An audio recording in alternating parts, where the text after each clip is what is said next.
नमस्कार मैत्रिणींनो, माझ्या चॅनलमध्ये तुमचं स्वागत आहे। आजच्या व्हिडिओमध्ये आपण 7 ते 8 वर्ष वयोगटाच्या मुलीसाठी फ्रॉकची कटिंग आणि स्टिचिंग कशी करायची ते पाहणार आहोत। हा लॉंग फ्रॉक असणार आहे।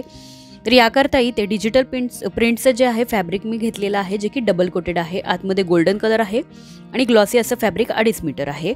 त्याचबरोबर ग्रीन कलरचं प्लेन फॅब्रिक देखील घेतलं आहे सॅटिनमध्ये आणि अस्तर इथे 2.5 ते 3 मीटर मी कॉटन अस्तर यूज केलेलं आहे। तर सुरुवातीला फॅब्रिक 4 फोल्डमध्ये ठेवलं। टॉप पार्टची कटिंग करायची। वरच्या बाजूला 5 ते 5.5 इंच शोल्डरवरती मार्किंग केलं आणि इथे टॉप पार्टची तयार लेंथ जी आहे ती आपल्याला 11 इंच ठेवायची आहे। 11 ते 12 इंच तुमची जी पण टॉप पार्टची लेंथ आहे त्याच्यामध्ये प्लस 1 इंच घ्या। तर पहा, इथे मी टॉप पार्ट जो आहे तो रेडी ठेवणार आहे 12 इंच प्लस 1 इंच असं 13 इंचावरती मार्किंग करून सरळ रेष आखून घेतली। त्यानंतर जे शोल्डरचं मार्किंग केलं आहे तिथून आणि खाली आमोलचं जे मार्किंग केलं आहे अशी सरळ रेष आखून घेतली। तर शोल्डर 5.5 इंच आणि आमोल इथे 6 इंच घेतलं। अशा पद्धतीची स्केल जी आहे ती यूज करायची आहे तुम्हाला। त्यानंतर इथे साधारण गळा रुंदी जी आहे या साईजमध्ये 2.5 ते 2.25 इंच घेतली। 2.5 ते 2.25 इंच गळा रुंदी घ्यायची आहे आणि एक मार्किंग करायची। त्यानंतर गळ्याची खोली ठरवायची आहे तुम्हाला किती आहे। तर पहा, अशा पद्धतीने 4 इंचावरती एक मी मार्किंग केलं गळ्याच्या खोलीसाठी आणि इथे आपल्याला एक चौकोन जो आहे तो आखून घ्यायचा। तर इथे पहा, हा जो ही जी स्केल आहे मी वापरलेली आहे, तर या स्केलचा वापर केला तर तुमचा अँगल जो आहे तो कुठेही चुकत नाही किंवा कमी जास्त होत नाही। तर व्यवस्थित अशी ही स्केल मी इथे सेट केलेली आहे आणि दोन्ही लाईन ज्या आहेत तिथे व्यवस्थित ड्रॉ करून घेतल्या। पुढचा गळा साधारण 4.5 इंच आणि मागचा गळा त्याच्यापेक्षा आपण कमी घेतलेला आहे, साधारण 1 इंच। शोल्डर इथे अर्धा इंच डाऊन करून घेतलेले आहेत आमहोल साईडला। आता इथे तुम्ही तुमच्या आवडीप्रमाणे कोणताही पॅटर्न गळ्याचा बनवू शकता। फ्रंट आमहोलसाठी 1 इंचावरती आपल्याला मार्किंग करायचं आहे आणि बॅक आमहोलसाठी 1.5 इंचावरती। त्याआधी शोल्डरचा जो आमहोलचा जो पॉइंट आहे किंवा लाईन जी आहे तिचा सेंटर करून एक मार्किंग करून घ्यायचं आहे अशा पद्धतीने आणि साधारण अर्धा इंचापेक्षा थोडंसं कमी असं एक मार्किंग करायचं आतल्या बाजूने। हा जो आहे आपला फ्रंट आमोलचा शेप असणार आहे। कर्व स्केल व्यवस्थित सेट करायची आणि इथे आकार देऊन घ्यायचा, जेणेकरून इथे स्लीव्हचा जो शेप आहे तो खूप छान येतो, कुठेही झोळ वगैरे पडत नाही। तर अशा पद्धतीने मार्किंग केलं। हा झाला फ्रंट आमोल। त्यानंतर अर्धा इंच एक्स्ट्रा म्हणजे 1.5 इंच घेऊन बॅक आमोलचा शेप जो आहे तो ड्रॉ करून घ्यायचा आहे। इथे देखील आपल्याला स्केल लावून घ्यायची आहे, स्केल व कर्व स्केल घ्यायची ही आणि अटॅच करायची व्यवस्थित आणि मार्किंग करून घ्यायचं। स्केल मी अशा पद्धतीने ठेवली बॉक्समध्ये आणि गोल गळ्याचा आकार देऊन घेतला फ्रंटसाठी। सेम अशाच पद्धतीने स्केल ठेवून घेतली आणि परत गोल गळ्याचा आकार जो आहे फ्रंटसाठी मी देऊन घेतला। इथे तुम्ही स्क्वेअर नेक देखील ठेवू शकता, पान गळा ठेवू शकता। आता केलेल्या मार्किंग प्रमाणे आपल्याला कटिंग करायची। त्यापूर्वी चेस्टचं मार्किंग करूयात। तर या साईजमध्ये चेस्ट जे आहे हे पहा, तुम्हाला सांगते मी किती मार्किंग केलेलं आहे चेस्टचं। तर 7.5 इंचावरती चेस्टचा 4th पार्ट आपण घेतलेला आहे। तर चेस्ट आहे 30 इंच, त्याचा 4था भाग करून घेतला आणि तिथूनच खाली आपण साधारण 7.5 इंच परत एक मार्किंग केलं, 7 ते 7.5 इंच, जे की वेस्टचं मेजरमेंट घेतलेलं आहे। तुमच्या मुलीची जी पण चेस्ट आणि वेस्ट आहे त्याला भागिले 4 करून घ्या। भागिले 4 केल्यानंतर जो 4था भाग येतो तिथे तुम्हाला मार्क करायचा। अशा पद्धतीने हे मार्किंग केलं, दोन्ही पॉइंट्स कनेक्ट करून घेतले। आता आपल्याला काय करायचं आहे हे पहा, अर्धा इंच या साईडने थोडासा कर्व द्यायचा आहे। तर एक मार्किंग केलं आणि अशा पद्धतीने कर्व आकार आपण इथे देऊन घेतलं किंवा मार्किंग करून घेतलं। आता बॅक आमहोल आणि बॅक नेकची कटिंग करून दोन्ही पार्ट सेपरेट करून घ्यायचे। फ्रंट बॅक दोन्ही पार्ट सेपरेट करून मेन फॅब्रिक घेतलं। मेन फॅब्रिक 4 फोल्डमध्ये ठेवलं, त्यावरती बॅक पार्ट ठेवलेला आहे आणि ॲज इट इज जसा बॅक पार्ट आहे त्याच पद्धतीने आपल्याला इथे मार्किंग करून घ्यायची आहे मेन फॅब्रिकवरती। आता इथे मेन फॅब्रिक जे आहे 4 फोल्डमध्ये याकरता ठेवलं की फ्रंट आणि बॅकची आपली कटिंग एकाच वेळी होते आणि त्यानंतर आपल्याला दोन्ही फॅब्रिक जे आहेत परत सेपरेट करून घ्यायचे आहेत। फ्रंट आणि बॅक दोन्ही पार्ट सेपरेट करून घेतले। आता आपल्याला काय करायचं, त्यावरती अस्तरचा पार्ट जो आहे तो ठेवून घ्यायचा। मेन फॅब्रिक सरळ ठेवायचं, त्यावरती अस्तरचे दोन्ही पार्ट ठेवून घ्यायचे आणि हे दोन्ही पार्ट जे आहेत आपल्याला पिनने सिक्युअर करून घ्यायचे। त्यानंतर फक्त नेक पार्ट आपण इथे स्टिच करून घेणार आहोत। आता बॉटमसाठी एवढं फॅब्रिक घेतलेलं आहे मी. आपला टॉप पार्ट जो आहे तो तयार आहे 12 इंच आणि आपल्याला टोटल लेंथ जी आहे ती 40 इंच ठेवायची. प्लस त्याच्यामध्ये जो बॉटम आहे त्यामध्ये 2 ते 3 इंच एक्स्ट्रा घ्यायचा आहे फोल्डिंगसाठी. तर 12 इंच टेप वर ठेवला आणि त्यानंतर बॉटमची मार्किंग करायची.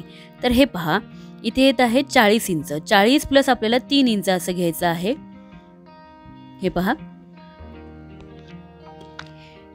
40 इंच प्लस त्याच्यामध्ये तुम्हाला जेवढं पण खाली एक्स्ट्रा मार्जिन ठेवायचं आहे फोल्डिंगसाठी ते तुम्ही ठेवू शकता. 2 ते 3 इंच घेतलं तरीही चालणार आहे. तर मी अशा पद्धतीने फॅब्रिक डबल फोल्डमध्ये आहे इथे लक्षात घ्या आणि आयताकृती फॅब्रिक आहे दाखवल्याप्रमाणे. आता जो बॉटम आहे त्याची उंची किती घेतलेली आहे, साधारण इथे 30 इंच उंची आपण घेतलेली आहे बॉटमसाठीची. काही फॅब्रिक इथे आपण स्लीव्हसाठी किंवा साईडचे जे बेल्ट आहेत त्याच्यासाठी पहिल्यांदा कट करून घ्यायचं आहे. बॉटमच्या फॅब्रिकमधून जेवढे आपले बेल्ट बनणार आहे तेवढं फॅब्रिक साईडला कट करून घ्यायचं आहे दाखवल्याप्रमाणे. आणि त्यानंतर जेवढं पण उरलेलं फॅब्रिक आहे हे पहा अशा पद्धतीने जेवढं पण उरलेलं फॅब्रिक आहे त्याची 2 पार्ट करून आपल्याला फ्रंटसाठी एक आणि बॅकसाठी एक अशा पद्धतीने मार्किंग करून कटिंग करून घ्यायची आहे. आता इथे सगळ्यात महत्त्वाचं की याच्यामध्ये अस्तर जे आहे ते कसं कट करायचं. तर जेवढं आपण बॉटमचं मेन फॅब्रिक घेतलेलं आहे तेवढंच तुम्हाला अस्तर देखील कट करायचं आहे. हे पहा अशा पद्धतीने मी कटिंग करत आहे.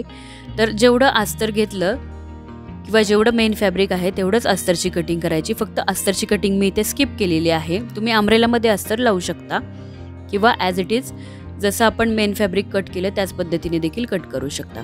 आता मेन फॅब्रिकची रुंदी किती आहे तर घेर ज्याला आपण म्हणू शकतो तर 43 इंच 44 ते 45 इंच पुढच्या बाजूने आणि मागच्या बाजूने देखील तेवढंच.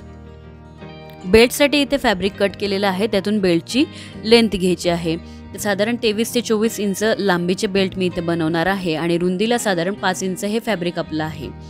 असे 2 बेल्ट जे आहेत आपल्याला कट फॅब्रिक इथे डबल फोल्डमध्ये आहे.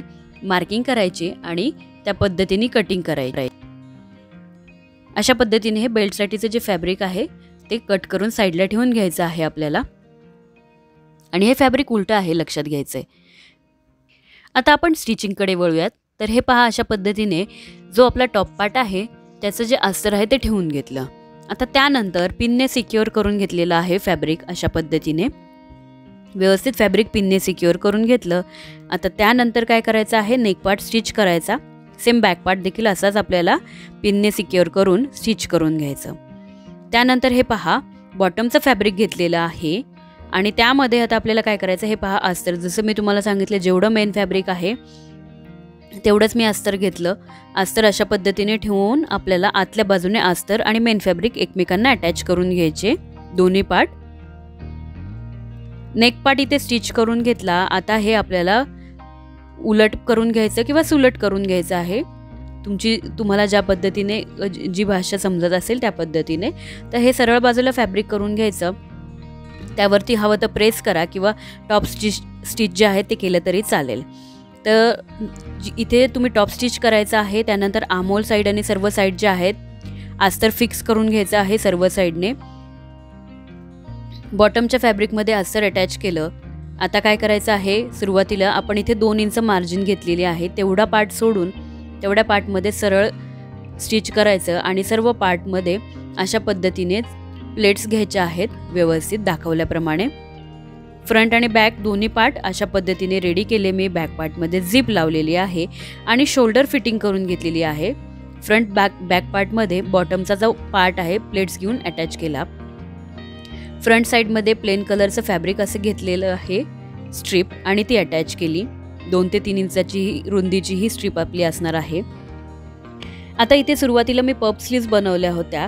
तर पफ स्लीव्ज देखील तुम्ही बनवू शकता. ते अशा पद्धतीने तुम्हाला अटॅच करायच्या आहे. पण नंतर जी कस्टमरची रिक्वायरमेंट होती त्यांनी पफ स्लीव्ज कट करून आपल्याला दुसऱ्या ज्या स्लीव्ज आहे ज्या जो फोटो आहे त्यामध्ये दिसतात त्या पद्धतीच्या स्लीव्ज आपण लावलेल्या आहेत. बेल्ट अटॅच केला. आता त्यानंतर फ्रॉकला साईडने फिटिंग करून घ्यायची आहे दोन्ही साईडने. बॉटम डबल फोल्ड करून घ्यायचा. तर हे पहा स्लीव्ज आपण इथे स्लीव्ज डिझाईन जी आहे ती चेंज करून घेतलेली आहे. बऱ्याचदा कस्टमरच्या रिक्वायरमेंटप्रमाणे काही चेंजेस आपल्याला करावे लागतात. तर सुंदर असा फ्रॉक इथे तयार झालेला आहे लॉंग गाऊन. तर मैत्रिणींनो, व्हिडिओ कसा वाटला हे कमेंट्स करून नक्की कळवा.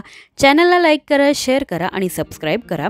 खाली दिलेल्या बेल आयकॉनवर क्लिक करा म्हणजे येणाऱ्या प्रत्येक व्हिडिओची नोटिफिकेशन तुम्हाला नक्कीच मिळेल. पुन्हा भेटूया अशाच नवीन व्हिडिओसह.